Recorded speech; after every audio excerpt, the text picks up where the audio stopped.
మన దేశంలో ఆలయాలకు కొరత లేదు. మారుమూల గ్రామైన అక్కడ ఓ చిన్న ఆలయం ఎందుకు ఉంటుంది? అదేవిధంగా రామాలయం కానీ హనుమంతుడి ఆలయం కానీ లేని ఊరు ఉండదని చెప్తారు. ఇక కొన్ని ప్రాచీన ఆలయాలు 100 ఏళ్ల చరిత్రను కలిగి ఉండటంతో పాటు ఇప్పటికీ మనుషులకు అంతుచిక్కని రహస్యాలతో నిండుకొని ఉన్నాయి. దైవ శక్తి అక్కడ స్పష్టంగా కనిపిస్తున్నాయి. అలాంటిదే ఓ హనుమంతుడి ఆలయం దక్షిణ భారతదేశంలో అద్భుత రహస్యంగా మారింది. అక్కడ ఆంజనేయుడు ప్రతిరోజు పెరుగుతున్నాడు. దీంతో ఆలయ నిర్వాహకులు చివరికి ఆలయం పైకప్పునే తొలగించేశారు. అయితే రోజురోజుకు పెరుగుతున్న హనుమంతుడు ఆలయం ఎక్కడుంది?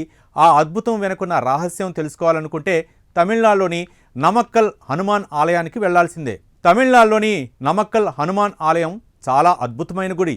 ఈ ఆలయాన్ని దర్శించుకోవడం ఎంతో శుభప్రదమని భక్తులు నమ్ముతారు. ఇక ఈ గుడిలో ఉన్న ఆంజనేయుడిని దర్శించుకోవడానికి దూర ప్రాంతాల నుంచి భక్తులు పెద్ద ఎత్తున క్యూ కడతారు. ఎందుకంటే ఇక్కడ కొలువైన హనుమంతుడు 1500 ఏళ్లుగా పైకప్పు లేకుండానే ఉన్నాడు. రోజురోజుకి పెరుగుతుండటం ఈ ఆంజనేయుడి ప్రత్యేకత. అయితే ఈ ఆంజనేయుడికి ఎదురుగా శ్రీ లక్ష్మీనరసింహస్వామి కొలువుదీరి ఉన్నాడు. ఈ లక్ష్మీనరసింహస్వామి ఆలయానికి సైతం పైకప్పు ఉండకపోవటం విశేషం. మరి ఈ గుడిలోని దేవుడి ఆలయాలకు పైకప్పు లేకపోవటం, అదేవిధంగా రోజురోజుకి హనుమంతుడు పెరుగుతుండటం వెనుకున్న గాథ కూడా చాలా పురాతనమైంది. దాదాపు 1500 సంవత్సరాల చరిత్ర కలిగిన ఈ ఆలయం నమక్కల్ కొండల కింద భాగంలో ఉంది. ఇక్కడ ఆంజనేయుడు చేతులు ముడుచుకొని భంగిమలో భక్తులకు దర్శనమిస్తాడు. పురాణాల ప్రకారం హిరణ్యకశిపుడి మరణం తర్వాత ఈ ప్రదేశంలో నరసింహుడు కనిపించినప్పుడు ఆంజనేయుడు తన దర్శనం కోసం ఇక్కడికి వచ్చాడని చెబుతారు. అందుకే హనుమంతుడు నరసింహుడిని దర్శనం చేసుకోవడానికి వీలుగా విగ్రహాన్ని ఏర్పాటు చేశారు. అయితే ఈ విగ్రహం రోజురోజుకి పెరుగుతూ పోతుండటంతో ఈ భారీ ఏకశిలా విగ్రహం బహిరంగ ఆకాశం కింద అంత ఎత్తున ఉంటుంది.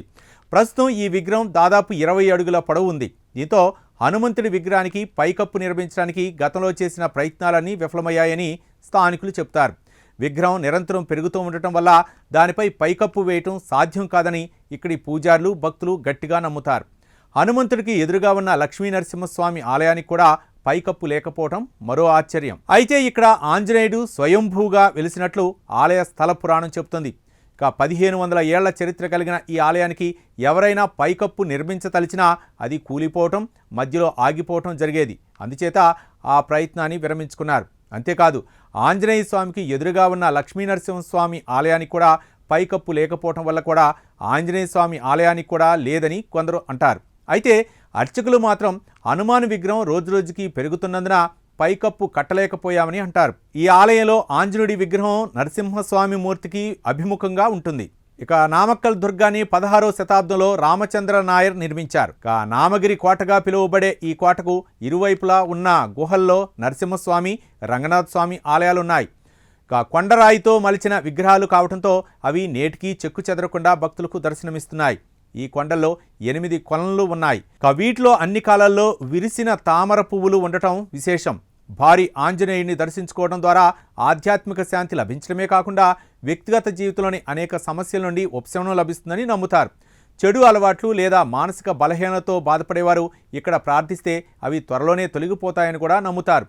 హనుమాన్ జయంతి, శ్రీరామనవమి వేడుకలను ఇక్కడ అట్టహాసంగా నిర్వహిస్తారు.